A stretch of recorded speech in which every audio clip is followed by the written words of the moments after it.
ce discours, hein, cette grande sottise du président de la transition guinéenne, Mamadi Doumbouya, à New York, devant l'Assemblée, en fait, des Nations Unies. N'est-ce pas? Un discours, vous l'avez suivi, donc tous, j'espère, ça a été suivi, décortiqué même, et si nous résumons, à la fin, on se dit, on soupire, on respire, oh bon Dieu, n'est-ce pas? On respire, on se dit, quelle grosse bêtise. Mais quelque part, on essaye de nuancer, parce que on se dit, bon, écoutez, c'est un monsieur, le monsieur qui donne ce discours, d'ailleurs, d'abord, il n'est pas intelligent, il n'a d'abord aussi aucune formation, donc c'est une sorte d'analphabète, vous comprenez, mais c'est clair. Qu'est-ce qu'il connaît? Absolument rien. Alors, quelque part, donc on essaye de se rassurer quelque part, en se gardant une certaine, un certain optimisme, en disant, bon, écoutez, bon, c'est un monsieur qui ne connaît rien. Donc, ça ne nous étonne pas qu'il donne un tel discours, un discours qu'il n'a lui-même pas écrit, n'est-ce pas, pour dire qu'il a lui-même, en fait, essayé de concevoir. Non, non. Le discours a été écrit, sans même lui expliquer ce que ça signifie réellement, parce que quand vous demandez à Mamadi Doumbouya c'est quoi la démocratie, de vous définir réellement la démocratie, le concept démocratie, il sera incapable de le faire. Donc on lui écrit un discours, on lui donne, voilà, il faut lire cela. C'est tout. Et quelque part on lui dit, bon écoutez, nous sommes en retard, c'est à cause des Blancs, des Européens. C'est comme ça. Chers Guinéens. Très bien, donc voilà, c'est mon thème d'information. Vous avez suivi Mamadi Doumbouya qui proclame l'échec du modèle, disons, démocratique. Je mets ça entre guillemets parce que pour moi, le modèle démocratique occidental, non, ça n'existe pas. Je vais vous expliquer pourquoi, tout à l'heure pourquoi. Alors, je mets ça entre guillemets. Le modèle Doumbouya dit par l'échec du modèle démocratique occidental en Afrique. Il dit en Afrique, n'est-ce pas? Voilà, c'est le titre hein, de mon direct, chers Guinéens. Alors, tout ce que je vais dire, bon, je crois que c'est pas une surprise, non, ce discours-là, le contenu, tout ça, mais c'est à l'égard de ceux-là qui avaient encore des doutes, parce qu'il y avait encore des Guinéens, alors, par ignorance ou faisant volontairement de ne pas comprendre les choses, n'est-ce pas, que Mamadi Doumbouya est un faux, que Mamadi Doumbouya est venu, effectivement, il n'a pas remplacé Alpha Condé. En fait, nous comprenons que le coup d'État contre Alpha Condé, c'est-à-dire il y avait autre situation, en fait, qui gênait Mamadi Doumbouya, n'est-ce pas, à cause de cela, parce que sa propre vie était menacée, donc ça l'a poussé tout de suite, parce qu'il a les forces, il est à la tête d'une force, des forces, disons, spéciales, donc de faire un coup d'État militaire. Mais le coup de Mamadi Doumbouya, c'était jamais loin de cette argumentation. Alpha Condé, disons, a minimisé la conscience guinéenne, Alpha Condé a minimisé les Guinéens, Alpha Condé a manqué du respect aux Guinéens, à toute la nation guinéenne, Alpha Condé a massacré les Guinéens. Non, ce n'est pas cela Mamadi Doumbouya. Jamais. Jamais. N'est-ce pas? Donc le coup d'État n'était pas motivé par cela, motivé par autre chose. C'est Mamadi Doumbouya qui se sentait menacé à un moment donné et qui, et là aussi je vous dis, hein, ce n'est pas un homme pour dire, bon écoutez, je suis menacé, je vais faire coup d'État militaire, parce qu'il a été soufflé aussi, donc à travers tout ce que nous disions, hein, à travers les réseaux sociaux, et par-ci par-là, et par ses amis, par-ci par-là, écoutez, vous avez les armes, faites tomber, il y a l'argumentation qui est claire, Alpha Condé tombe aujourd'hui, tout le monde va applaudir. Mais je dis bien, l'idée même ne vient pas de cet homme, n'est-ce pas? Non, jamais. Très bien. Alors, je dis bien, vous n'êtes pas surpris, ceux-là qui avaient encore des doutes que Mamadi Doumbouya, effectivement, est un faux, que cet homme-là ne peut en aucun cas respecter ses engagements, que cet homme-là n'est pas venu pour effectivement aider la Guinée à se trouver une véritable structure politique qui peut permettre, hein, vous comprenez, la stabilité politique et sociale, voire économique. Il n'est pas venu pour ça. Non, chers Guinéens. Très bien. Alors, si vous l'avez compris, vous qui avez des doutes, vous qui doutiez encore, alors je crois que vous l'avez compris. Parce que là, ce discours tenu par Mamadi Doumbouya à New York est clair, totalement clair. Il est dit, je vais lire cet extrait. Mamadi Doumbouya, il fustige les vrais putschistes. Dans son discours, vous l'avez écouté, il fustige, c'est-à-dire il condamne les vrais putschistes. Il dit ceux qui manipulent les textes de la Constitution afin de se maintenir éternellement au pouvoir et ne sont jamais condamnés. Il parle des vrais putschistes. Il dit les vrais putschistes, ce ne sont pas ceux-là. Ce ne sont pas eux, les militaires, qui prennent des armes pour renverser un président. Non. Il dit les vrais putschistes, c'est ceux-là qui, en fait, manipulent les textes de loi, qui prostituent les constitutions, qui encouragent une telle situation et qui ne sont jamais condamnés. Vous voyez cela? Très bien. Et plus loin, un autre extrait, Mamadi Doumbouya dit, là c'est super important, il dit l'Afrique souffre d'un modèle de gouvernance qui, en fait, nous a été imposé. Un modèle de gouvernance qui nous a été imposé, un modèle qui, en fait, disons, certes bon, il dit même un modèle certes bon et efficace, mais pour l'Occident. Que l'Occident a conçu au fil de son histoire, mais qui a du mal, ce modèle qui a du mal à, disons, à passer et à s'adapter à notre réalité, la réalité africaine, il veut dire. Vous comprenez ça? Je voudrais vous dire, c'est quoi cette réalité? Parce que je me pose la question, quelle est cette réalité africaine qui soit différente de celle de l'Europe avant l'avènement de la démocratie, cette réalité différente de celle de l'Amérique latine avant l'avènement de la démocratie en Amérique latine, et même dans certains pays également de l'Asie. Quelle est cette réalité? Même en Afrique, parce qu'il y a beaucoup de pays africains qui ont réussi à implanter donc, dans leur pays la démocratie, de faire vivre une véritable structure politique saine, en fait, et, disons, transparente. Alors, je me pose la question, quelle est cette réalité différente de celle de l'Europe avant l'avènement de la démocratie, en Amérique latine, en Asie, en Afrique, ou différente de celle de la Guinée? N'est-ce pas? Ensuite, Mamadi Doumbouya dit, il dit que par sa propre expérience, maintenant il a une expérience. C'est incroyable. Il dit, c'est quand même incroyable. C'est-à-dire, quand vous pensez que tout ce qu'il dit n'est pas conçu par lui-même, c'est ce qui est ridicule, c'est ce qui est grave. Ça ne vient pas de lui. Jamais. Alors, c'est ce qui est quand même pitiable, grave encore, oui. Parce que c'est un barbare, il ne sait absolument rien. Comme il ne l'a pas conçu, il ne sait ni la dimension, ni la gravité. Ça dit absolument rien de l'idée qu'il est en train de conçu par d'autres personnes que lui-même il est en train de donner. Voilà, il dit, un autre extrait, il dit par sa propre expérience, depuis 2001, il dit, il a mesuré à quel point ce modèle, selon lui le modèle occidental, a surtout contribué à, disons, entretenir un système d'exploitation et de pillage de nos ressources par les autres, et une corruption très active de nos réalités, ou une corruption très active par nos élites. Fin de citation. Voilà. Vous vous rappelez, mon dîner direct, je parlais d'un autre cas, un autre extrait de ce discours-là où il dit que, alors, qu'on ne sont pas des enfants, on nous qualifie soit tantôt pro-occidental, pro-russe, je sais pas, russe, turc, etc., etc. N'est-ce pas? Alors, aujourd'hui, voilà, cette autre partie, cet autre extrait, je veux dire, alors, c'est contenir. Alors, quand Mamadi Doumbouya dit qu'il proclame l'échec du modèle démocratique occidental en Afrique, et il va jusqu'à dire que c'est un modèle qui a échoué, qui ne correspond pas à notre réalité. Donc, ce n'est pas la première fois que nous entendons, en fait, de tels discours, n'est-ce pas, depuis toujours. On a même entendu Alpha Condé à un moment donné de couper le cordon ombilical. Vous vous rappelez? Très bien, ça me revient. Alors, moi, la question qui me pose, parce que Mamadi Doumbouya, je ne vais même pas m'adresser à Mamadi Doumbouya, non, parce qu'il ne sait absolument, il ne sait pas ce qu'il dit. Alors, moi, la question que je me pose, donc, c'est à tous ces gens-là qui sont, alors, parce que si je prends l'idée, ce discours, le contenu même, je ne me dis pas, est-ce que ce n'est pas rédigé par Sarandaraba? N'est-ce pas? Oh, même pas par Sarandaraba, mais nous savons tous que Sarandaraba, antérieurement, on a ces vidéos, Sarandaraba a dit la même chose. Sarandaraba, c'est ancien ministre Lansana Conté, qui est maintenant autour de Mamadi Doumbouya, n'est-ce pas? Et qui est, en fait, qui est, je dirais, en fait, sollicite énormément la politique de Sékou Touré.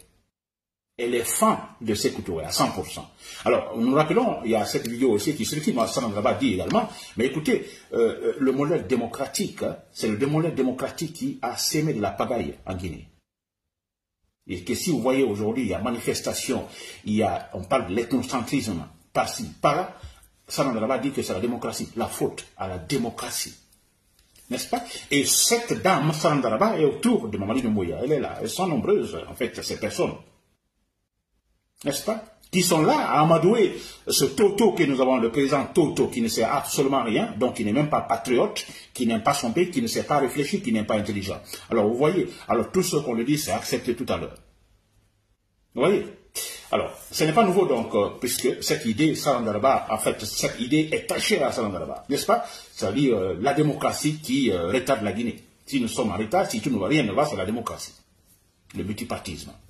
Très bien. Alors moi, je me pose la question, et quand Mamadi Doumbouya dit, si je vais dire Mamadi Doumbouya, il sait que ce n'est pas lui, n'est-ce pas? Mais quand on dit que le modèle occidental est un échec en Afrique, et que parce que tout ce qu'on dit, en fait, ça ne peut pas s'adapter parce que ça ne correspond pas à la réalité de l'Afrique.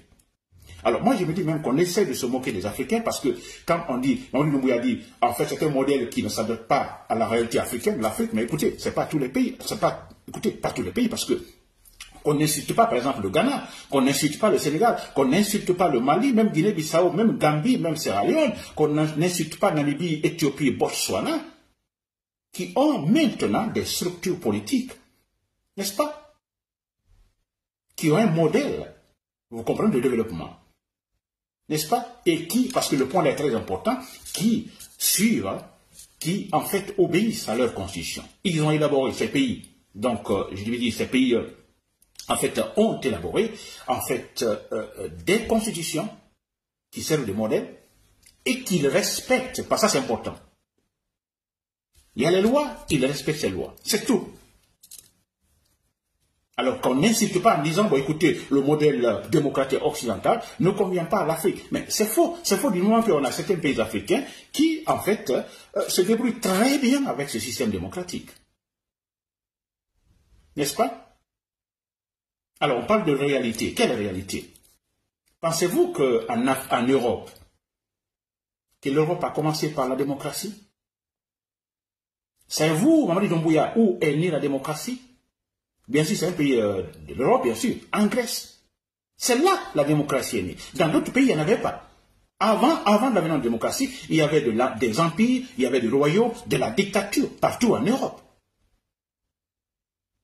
C'était la réalité. C'était la dictature, du banditisme, par-ci, par-là. Les plus forts, en fait, s'imposent. Partout.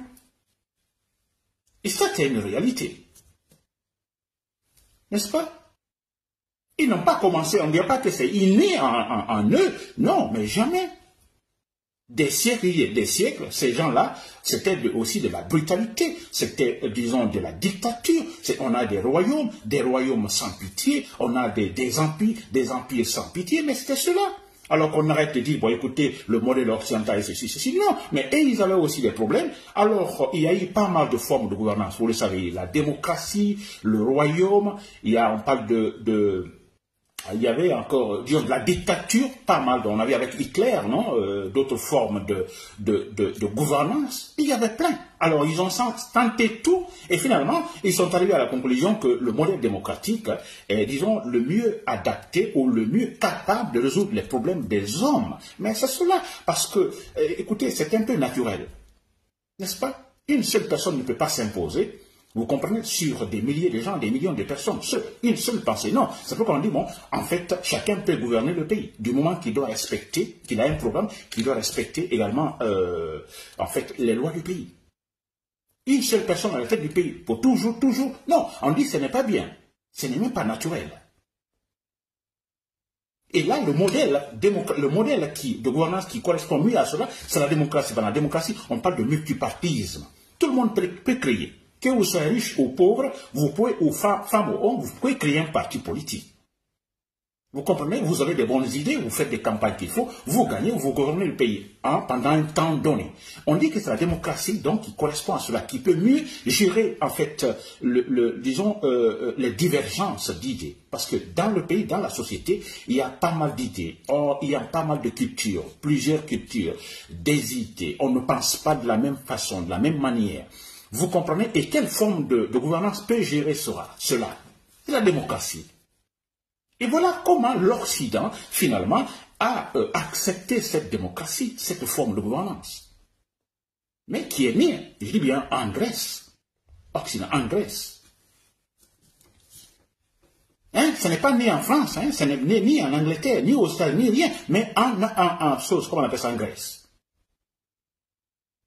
N'est-ce pas? Et en Amérique latine, il y a autre réalité. Aujourd'hui, vous voyez en Amérique latine, il y a, je crois, 1, 2, 3 pays qui encore persistent dans l'autoritarisme.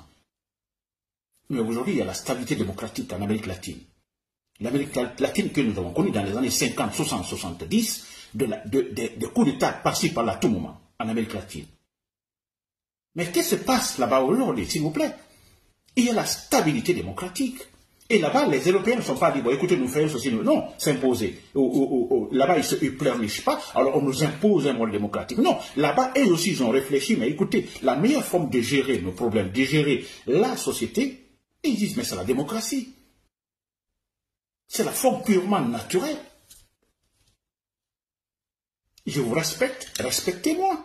Je respecte la loi, respectez la loi, respectons la loi. En respectant la loi, nous nous respectons et nous arrivons mieux à gérer notre société. Mais c'est ça la démocratie, mon mari Doumbouya. Vous ne le savez pas parce que vous êtes têtu, vous êtes un toto. On ne peut pas le savoir. Et ceux-là qui vous soufflent ces idées, nous savons tous, ce sont des ethnocentristes à 100%. Alors, mon mari Doumbouya, s'il vous plaît, arrêtez de parler de modèle démocratique. Pour moi, le modèle démocratique occidental, ça n'existe pas. Il y a un modèle de gouvernance démocratique. C'est ça la réalité. Un modèle de gouvernance démocratique. Occidental, non. Parce que même en Occident, je vous dis bien, il y a eu combat pour la démocratie. Ils se sont battus plusieurs fois pour la démocratie. Regardez, je dis bien, dans les temps, en Occident, la religion, c'est l'Église qui gouvernait. Ils se sont battus contre, disons, l'Église, la gouvernance donc des églises. Ils se sont battus contre également les royaumes. Aujourd'hui, les églises, non, n'ont plus de pouvoir, vous le savez. Et même les royaumes qui existent aujourd'hui, vous prenez l'Angleterre, plutôt le Royaume-Uni, en Angleterre. Vous prenez l'Espagne, où il y a encore le royaume. Vous prenez la Belgique, le royaume. Et comment vous prenez la Hollande, c'est un royaume. Mais comment ça se passe? Ces royaumes ne gouvernent plus comme avant. C'est-à-dire qu'ils n'ont plus de pouvoir. Ils n'ont plus de pouvoir. Ils sont là juste pour, je dirais, juste pour la forme. C'est-à-dire qu'ils représentent l'unité du pays. Ils ne gouvernent plus ces royaumes. Mais qu'est-ce qui a fait cela? Il y a eu un combat pour vous dire que la démocratie, c'est pas comme ils disent que non, en Afrique, ils vont, les Blancs nous disent ceci, cela. Non, mais écoutez, ce n'est pas vrai. Mais eux-mêmes, dans leur propre pays, ils se disent, mais la meilleure forme de nous gouverner, c'est à travers la démocratie. Ils ont lutté contre le royaume. Aujourd'hui, comment ça se passe dans les royaumes? N'est-ce pas? Le roi est obligé de céder, disons, cette autre partie de son pouvoir, qui n'est plus d'ailleurs son pouvoir, le sien, en fait, la gouvernance. N'est-ce pas? Le roi ne gouverne plus. Vous voyez? Donc ils sont battus pour ça aussi. Ils sont battus contre les rois. Ils sont battus. Et maintenant, voyez aujourd'hui les résultats. En Espagne, c'est la même chose. Le roi est là, à titre honorifique.